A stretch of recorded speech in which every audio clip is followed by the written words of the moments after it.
so much for your time. Sure. Can you tell our followers who you are and what you do? My name is Prentice Steffen. I'm the medical director for the Cannondale-Garmin cycling team.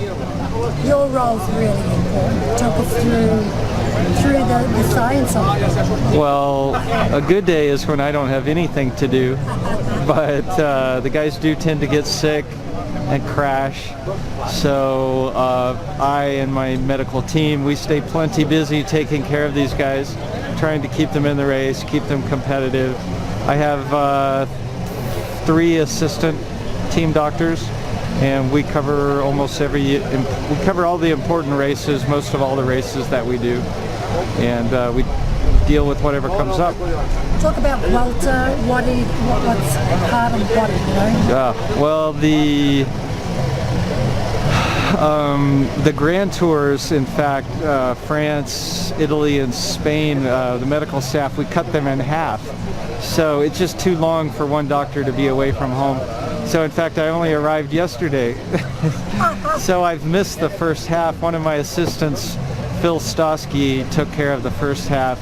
But I think every single one of our riders has crashed.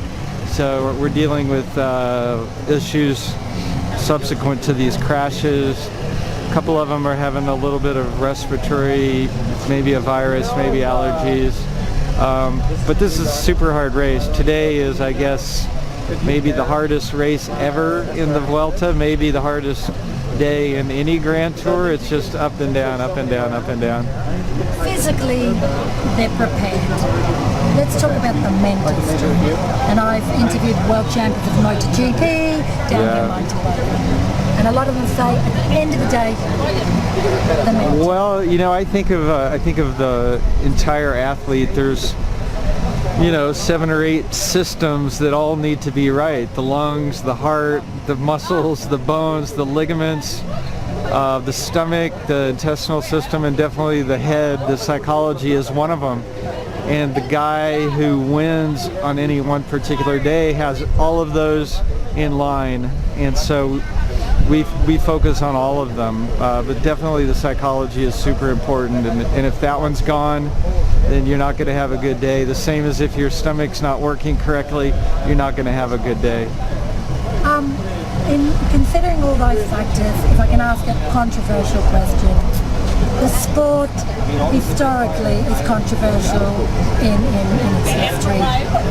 Where's it gone wrong, and where's it heading in 2050? Well, our team, the Slipstream organization that we founded in 2003 or so, and so we've had a team for a dozen years, and we've always, from the very outset, been based on developing a culture of anti-doping, where it's fundamental to our mission, and we've been known for that. We've worked really hard to create an environment where our guys not only feel like they don't have to dope, but we absolutely don't want them to dope. And we've seen other teams adopt this sort of a philosophy, and we've just seen a new generation of young cyclists coming up. I don't think the older generation wanted to do it. They felt like they had to.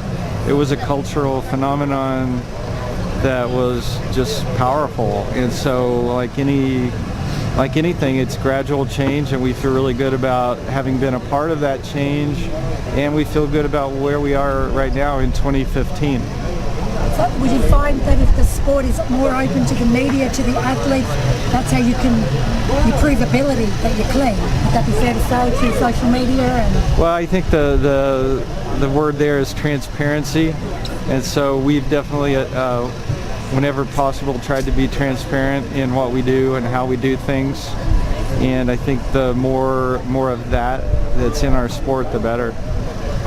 I was the very first woman in the world to put a world champion on a catwalk. Who was that? Greg Menard. From what sport? Biking. Downhill mountain biking. One for the boys. I'll send you the link. I'll put it in the video. A guy's image is told through a story. So how important are these role models for fan base, Well, let's see. I think of, professional athletes, they get overly used as role models oftentimes, and So I think in any situation you have to pick your heroes carefully, and so it's not necessarily about who gets to the finish line first. It's about how they get to the finish line, how they live their lives, and yeah, that's maybe not been the focus. It's always been on like who's the winner, but I think it has a lot to do with ethics and character, and I think we have a lot of good ethics in our program, and we have a lot of characters, that's for sure. Oh, well, I'd love to meet some. Listen, thank you, Si, for being so transparent. Sure. Thank you for helping building